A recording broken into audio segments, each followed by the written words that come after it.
My dad banned my wife from his rich dinner, so I cut off their cash, canceled their bills, and left them freezing in a cold house overnight. Hey, my parents always treated my wife like trash because her dad's a plumber and she never went to college. Then one day, they invited me to a family dinner, but told me my wife wasn't welcome. Meanwhile, my sister and her rich husband were coming. That's when I snapped and cut them off for good. Here's how it all went down. I, 31 male, met my wife, 30 female Rebecca, in my last semester of college. I was working part-time at this hardware store to help pay tuition, and she was at the register. She had this no-bullshit attitude that I liked immediately. Didn't take crap from anyone, especially the rich customers who'd come in and treat the staff like invisible servants. The first time I saw her shut down some guy in a suit who was being condescending about paint mixtures, I was instantly impressed. She basically schooled him on paint chemistry while maintaining perfect customer service smile. 3 weeks of awkward flirting later, we were dating.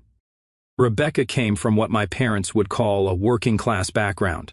Her dad was a plumber who ran his own small business, actually pretty successful with 3 employees and contracts with some local businesses. Her mom worked as a secretary at the local high school. They lived in a modest house in a neighborhood my parents would never visit voluntarily, but they were good people, honest, hardworking, and they loved their daughter fiercely. Their house was always clean, their lawn always maintained, and they had family dinners together every Sunday. When I brought Rebecca home to meet my parents, I could feel the judgment before she even walked through the door. My mom did this thing where she'd smile with her mouth, but not her eyes. This plastic expression that probably came from years of pretending to like her country club friends. My dad barely looked up from his newspaper. They asked her questions about college. She didn't go. Her career goals, she was working retail while figuring things out. And her family, the working-class plumber. Each response met with these subtle grimaces like they were physically pained by her answers. The whole dinner was just them trying to find reasons why she wasn't good enough for their son. I should have stood up for her more that night. I did defend her a few times, especially when my dad started questioning why anyone would choose retail as a career path. But mostly I just tried to change the subject or smooth things over. I was still stuck in that mindset of not wanting to rock the boat. Years of conditioning doesn't disappear in one dinner. My sister, 34 female Abby, was even worse. She'd married this finance guy named Jensen right out of college.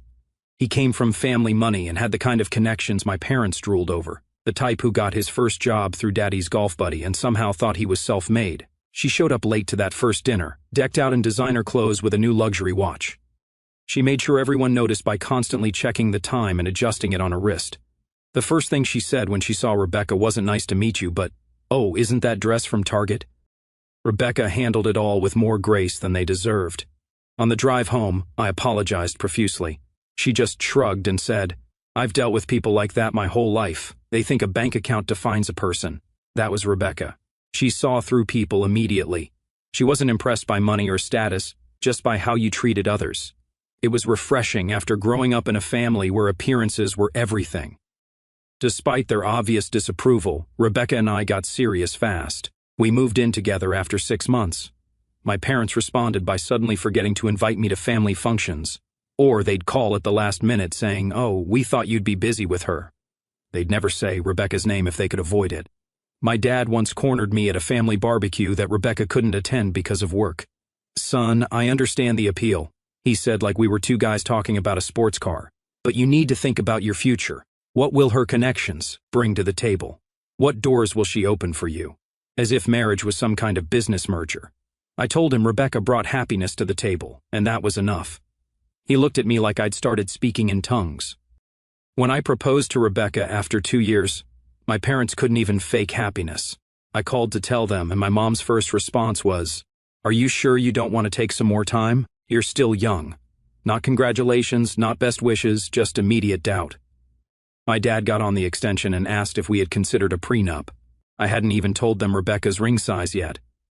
Despite their reaction, we decided to have a small engagement dinner with both families. Big mistake. My parents reserved a private room at some overpriced restaurant they couldn't really afford, clearly trying to impress Rebecca's parents, or more likely, trying to make them feel out of place. The kind of restaurant with tiny portions and waiters who recite the specials like they're performing Shakespeare. Rebecca's parents showed up in their Sunday best, clearly nervous, but making an effort. They brought a nice bottle of champagne as a gift, which my parents promptly handed to the waiter without a thank you. My sister Abby and Jensen arrived 45 minutes late the moment Abby saw Rebecca's dad. She loudly whispered to Jensen, "I guess the plumber got the night off." I heard it. Rebecca heard it. Her parents pretended not to. I immediately confronted Abby. "What the hell is wrong with you?" She gave me this fake innocent look. "What? I was just surprised he's not in his work clothes." "Apologize now." My mom jumped in. "Samuel, don't make a scene. Abby was just making an observation." That's when Rebecca stood up. No, she wasn't. She was being intentionally cruel. "Mr. and Mrs. Walsh, thank you for dinner, but I think we should reschedule when everyone remembers their manners." She took her parents' hands and walked out. I followed them, leaving my family sitting there. My dad called the next day demanding I apologize to Abby for embarrassing her. I hung up on him. The worst part, Abby kept using that plumber's daughter line for years. Every family gathering, every phone call, somehow she'd work it in. "How's the plumber's daughter? Or did your father-in-law fix your toilet yet?" I'd shut her down every time, but she never stopped. She thought it was hilarious. Once at Thanksgiving, she actually brought a plunger as a gag gift for Rebecca. I took it and threw it in their fancy decorative fireplace. My mom was more upset about the fireplace than her daughter's behavior. We had a small wedding, mostly friends, and Rebecca's family. My parents came, but they might as well have been attending a funeral. They sat rigid in the front row, barely clapping, checking their watches every 5 minutes like they had somewhere more important to be. Abby showed up in a white dress, the oldest trick in the book to upstage a bride. Rebecca just laughed it off, saying it just showed how insecure Abby was. "She can wear white all she wants," Rebecca whispered to me. "Everyone still knows who the bride is." Rebecca's bridesmaids ran interference all night, accidentally on purpose, spilling red punch near but not on Abby's dress enough times that she spent half the reception hiding in the bathroom. During the reception, my mom cornered Rebecca while I was talking to some college friends. I didn't witness it, but Rebecca's cousin later told me that my mom had said, "I hope you know what you're getting into. Our family has expectations. Samuel was on track for so much more before he met you." Rebecca apparently smiled and replied, "The only expectation I have is that he's happy. Maybe you should try that sometime." Then she walked away to join her bridesmaids on the dance floor. When I confronted my mom, she claimed she was just having a heart-to-heart with her new daughter-in-law and that Rebecca had misunderstood her intentions. After the wedding, Abby made sure to text me photos of all the expensive gifts Jensen gave her for their anniversary. "This is what a real husband buys his wife," she'd write. Or, "Jensen just surprised me with a weekend in Paris. What are you and the plumber's daughter doing?" Walmart shopping. It was pathetic how desperate she was for attention and validation. She'd post pictures of her and Jensen at charity galas, making sure to tag me and add captions like, "So blessed to be part of high society." Rebecca and I would just roll our eyes. What Abby didn't seem to understand was that we were actually happy. We had friends who came over for game nights, weekend hiking trips, and home-cooked meals that didn't require reservations a month in advance. We had the kind of life where you're actually present, not just documenting it to impress others. When Rebecca got pregnant with our son Stephen, her friends threw her a baby shower. I foolishly invited my mother and sister to the baby shower, hoping a grandchild might bring out their decency. At the baby shower, Abby hijacked every conversation to brag about her New Hamptons house. My mom ignored Rebecca's pregnancy completely and passed around real estate photos on her phone. Neither bought a gift, but they had no problem eating the food and hogging the attention.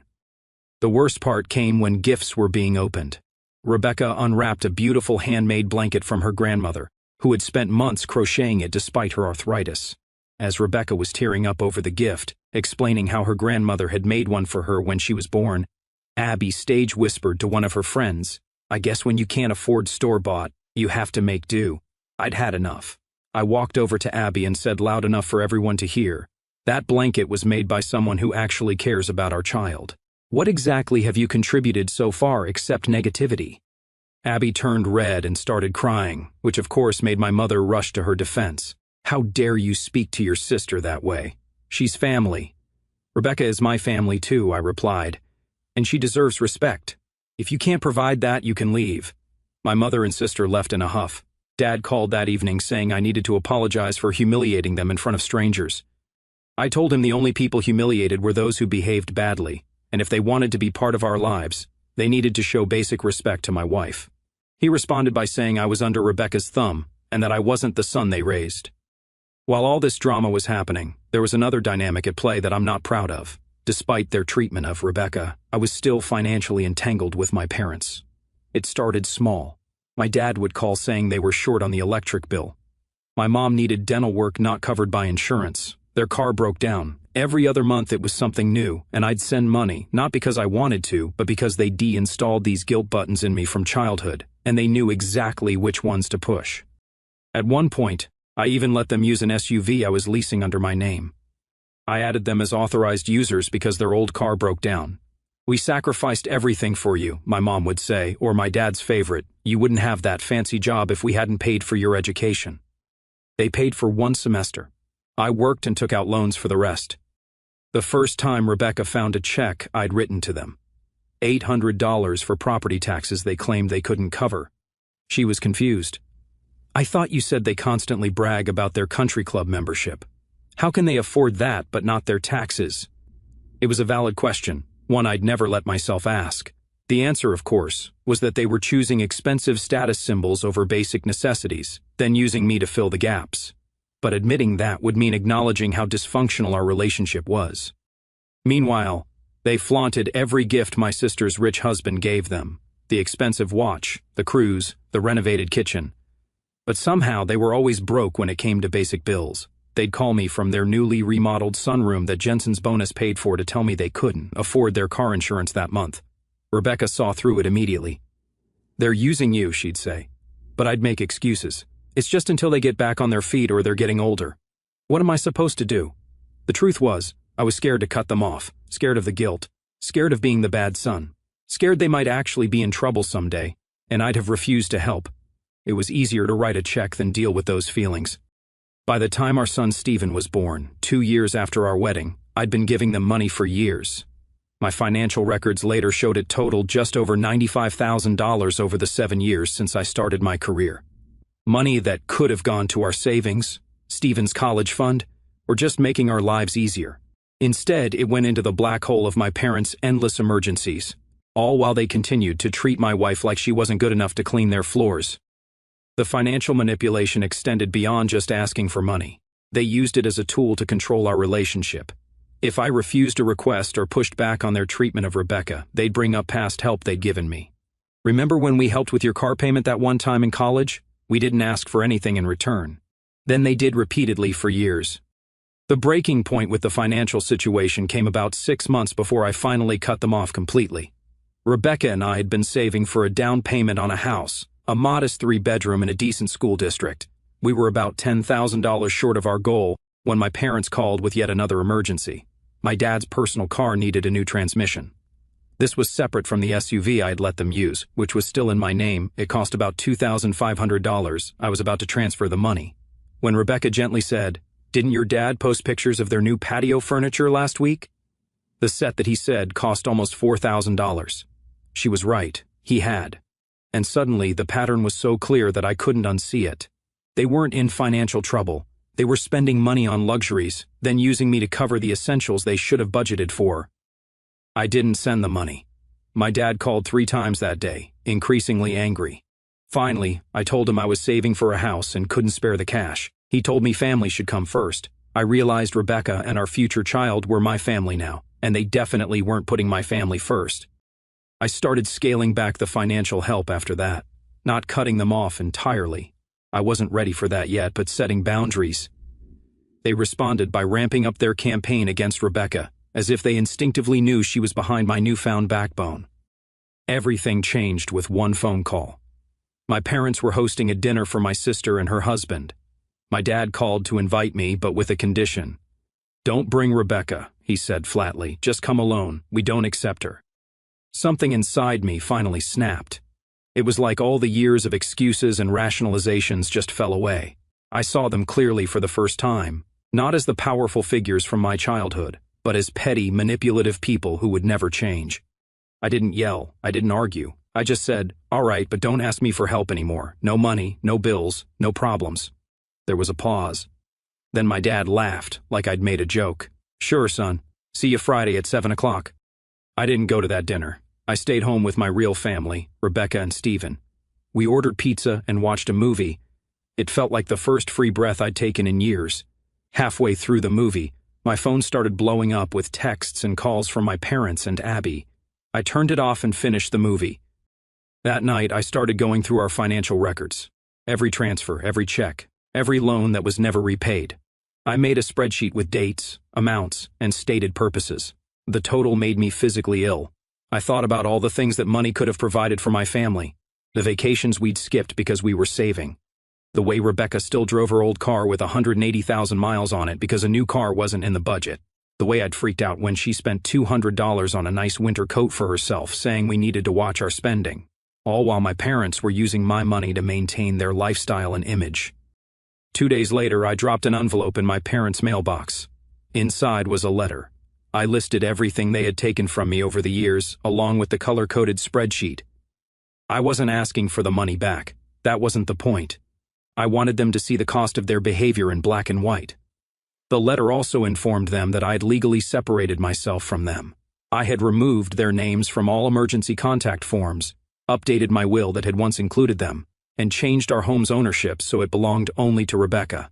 I'd switched my life insurance beneficiary, every single financial tie connecting us, cut off completely. I included one final note. I had my lawyer send them a cease and desist letter warning that further contact would be considered harassment and could lead to legal action. From that moment on, we treated any outreach as a potential violation. No direct calls, no messages through friends or relatives.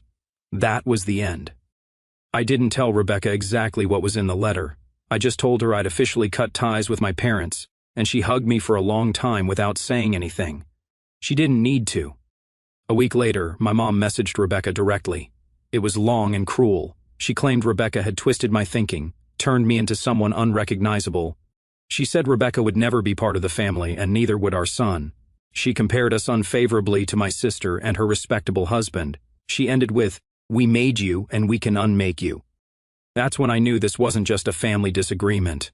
This was war, and I wasn't going to fight with rage. I would fight smart. First, I contacted my lawyer and added that message to our file for harassment. We began the process for a restraining order, not to use immediately, but to have ready. Then I went after everything they assumed I'd never touch. Back in college, I helped them out by setting up a few bills in my name. Figured it would be temporary. They never took them off. The electricity account was in my name. I shut it off. The heating service terminated. Their cell phones were still on my family plan from college. I cut service without notice. Since the SUV loan was under my name and they were no longer authorized users, I contacted the lender, revoked consent, and arranged for repossession. It took only a few days to process. Then I dug deeper. In 2019, my father had applied for a personal loan using my information, claiming it was for an urgent family matter. He forged my signature, missed payments, and when I found out, I paid it off to protect my credit. But I kept every form and receipt. I filed an official report of identity fraud with the bank and requested an internal review. Within 2 days, the bank froze all their accounts, effectively freezing every dollar they had, and initiated a full review. I was told other linked accounts could be affected depending on the investigation's outcome. The bank manager actually called me personally to apologize for not catching the forgery earlier. 3 days after I cut their financial lifeline, Abby showed up at our door unannounced. She looked like she'd been crying, but her face was twisted with anger. "What the hell do you think you're doing?" she demanded, pushing past me into our living room. "They're your parents, Sam." Rebecca was in the kitchen with Stephen. She came out, holding him protectively. "Abby, this isn't a good time." Abby ignored her completely, turning to me. "They can't pay their bills. They can't buy groceries. They're sitting in a freezing house because their son is having some kind of tantrum." "It's not a tantrum," I said calmly. "It's consequences. They've been using me as their personal ATM for years while treating my wife like garbage. It's over. This is all her fault." Abby suddenly screamed, pointing at Rebecca. "She's been turning you against your family since day one. The plumber's daughter couldn't stand that she married above her station, so she had to drag you down to her level." Rebecca's face went white. She turned to take Stephen back to the kitchen. Abby actually tried to follow her, still yelling. I grabbed my sister's arm. "That's enough. You don't talk to my wife that way in our home." "Your home?" She laughed bitterly. "The only reason you have anything is because our parents supported you your whole life. They paid for 1 semester of college, Abby. I worked and took out loans for the rest. And every dime they ever gave me, they took back tenfold. It's all in the letter.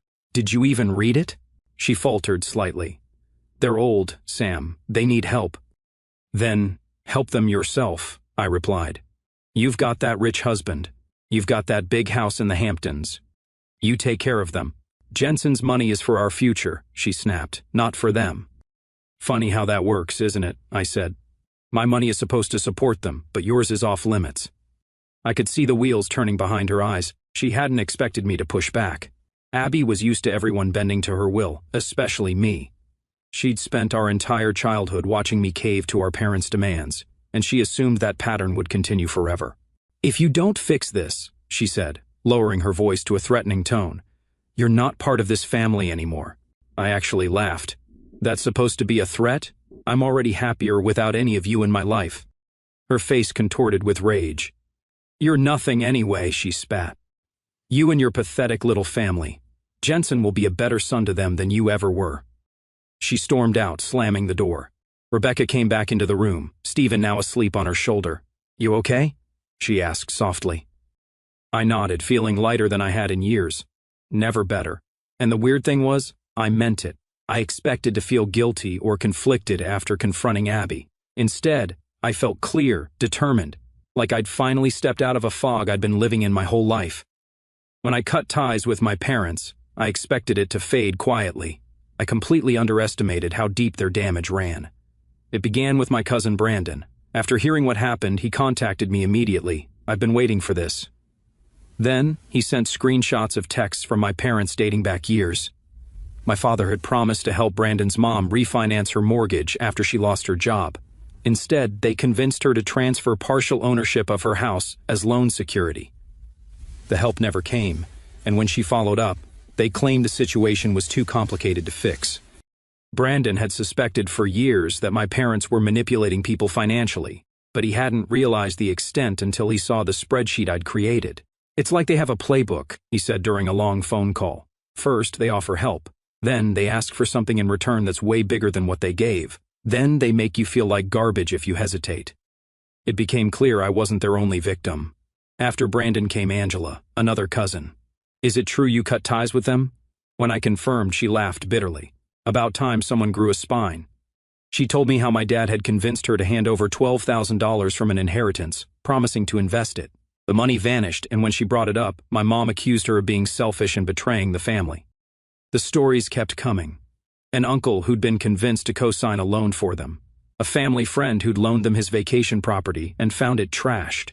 A neighbor who'd been persuaded to invest in a sure-thing business opportunity that mysteriously fell through after the checks cleared. Meanwhile, Abby was true to her word. According to mutual relatives, Jensen started writing monthly checks to my parents. Abby posted smug photos on social media of them taking my parents to expensive restaurants, captioning them with things like, "This is how you treat family," and "Some people understand loyalty." Each post was carefully tagged to make sure I'd see it, even though she'd blocked me directly. But it didn't last long. Brandon's mom hired an attorney. Angela filed a civil complaint. Another relative submitted a report accusing my mother of financial exploitation of an elderly person. Their church reviewed their charity records and found missing funds, receipts that didn't match deposits, and suspicious errors, all tied to my mother. She was quietly asked to step down from the committee she'd chaired for years, the same committee she'd used to convince people of her moral superiority. The landlord contacted me next.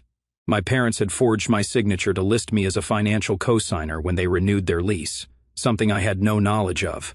I immediately sent a notarized affidavit stating I had never consented or signed the lease and included supporting documents showing the signature was falsified. The landlord referred the matter for legal review and reevaluated the lease. When my name was removed, the rent terms were adjusted, and my parents couldn't afford it. As the walls closed in, they leaned harder on Abby and Jensen. According to a mutual friend, the monthly checks weren't enough anymore. They started calling daily with new emergencies. Abby would drop everything to rush to their aid, often dragging Jensen along. He started to see the pattern I'd been trapped in for years, the emergencies that somehow always coincided with luxury purchases, the way they'd cry poverty while wearing new clothes and planning vacations, the subtle manipulations and not-so-subtle guilt trips. 6 months in, Jensen had enough. He stopped writing checks. He stopped taking their calls. Abby and he started fighting constantly, their perfect Instagram marriage showing cracks.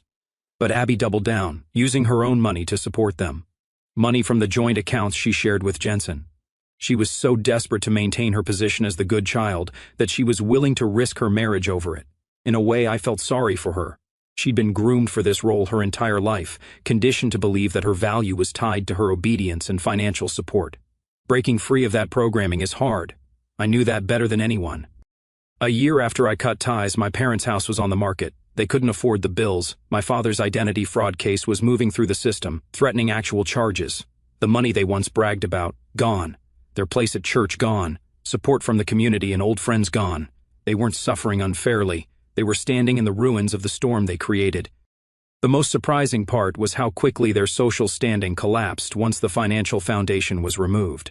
All those country club friends, all those church committees, all those community connections, they evaporated like morning dew once my parents couldn't keep up appearances. It turned out their entire social life had been built on a carefully maintained facade of prosperity and generosity, all funded by other people's money. After all the drama settled, life got back to normal, a better normal. Stephen was walking and talking nonstop. Rebecca's retail job turned into a management position after her boss recognized her talent for organization and customer service. I found a strength I didn't know I had. I no longer felt guilty putting my family first. We finally bought that house we'd been saving for. The day we moved in, Rebecca's parents brought over a homemade dinner and helped us unpack. Her dad fixed a leaky faucet without being asked and installed some safety latches for Stephen. Her mom set up our kitchen with the efficiency of someone who knew the importance of a functional family space. They didn't bring expensive gifts or make a show of their help. They just showed up and supported us in practical ways. Watching them, I realized what real family looked like. Not perfect, not wealthy, not Instagram ready, but present, caring, functional.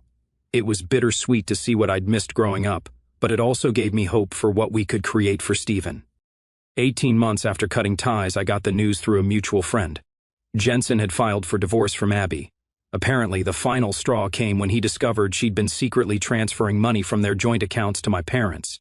Over $150,000 in total. When confronted, she'd thrown a glass at his head and screamed that family loyalty meant nothing to him.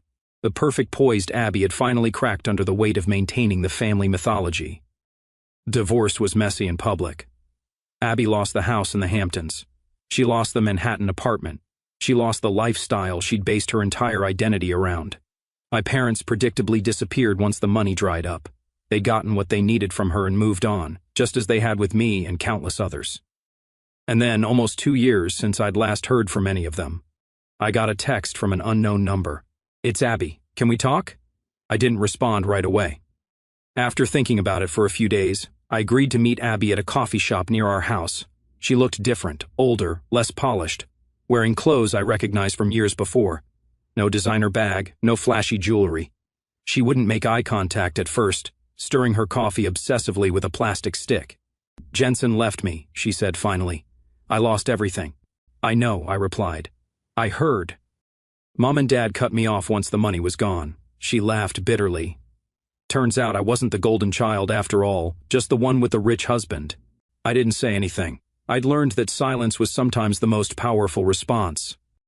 "I've started therapy," she continued, "still figuring things out. But I've realized how messed up our family really was and how I treated you and Rebecca." She took a deep breath. "I'm sorry, Sam. I was horrible to her. To both of you. I was so caught up in being the favorite that I never realized how toxic it all was." I nodded slowly. "It was. Is there any way?" She started, then seemed to reconsider. "I don't expect forgiveness. I don't deserve it. But I wanted you to know I'm sorry." I hadn't expected an apology. Part of me wanted to reject it, to make her feel a fraction of the pain she'd caused Rebecca over the years. But I could see something in her eyes that I recognized, the same realization I'd had when I finally broke free. "It'll take time," I said finally. "A lot of time. And you'll need to apologize to Rebecca directly. But maybe we can start with coffee once a month and see where it goes." She nodded, tears in her eyes. "Thank you." I didn't tell her everything was forgiven because it wasn't. But I left the door cracked open. Not for her sake, but for mine. Because holding on to anger, even justified anger, was exhausting. And because I recognized that in many ways Abby had been a victim too. A different kind of victim than I was, but still damaged by the same toxic parents. 2 days later, I received a handwritten letter with no return address. The writing looked familiar, but I couldn't place it. I opened it by the mailbox, expecting perhaps more fallout from the family implosion. It was from my grandfather, my dad's father, who I hadn't seen since my teens. The twist, I thought he was dead. He wasn't.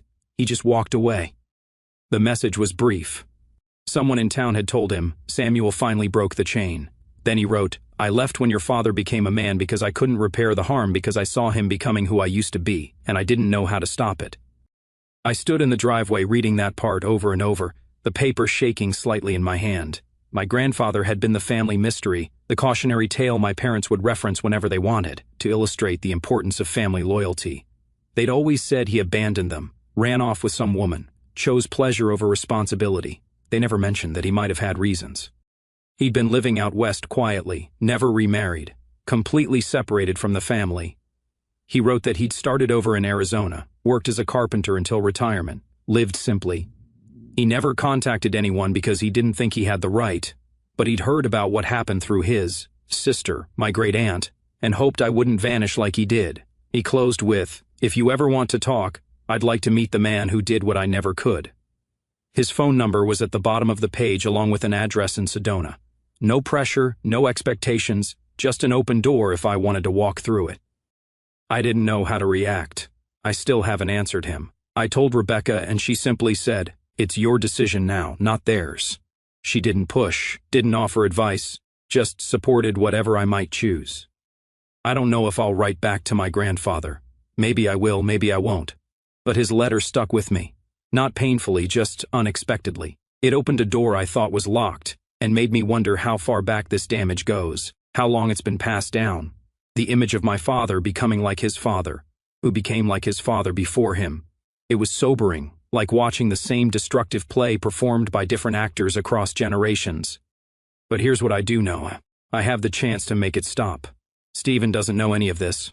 What he sees is his dad at home, his mom smiling, and the three of us dancing like fools in the kitchen on weekends. He's growing up in a house where people say I love you and mean it.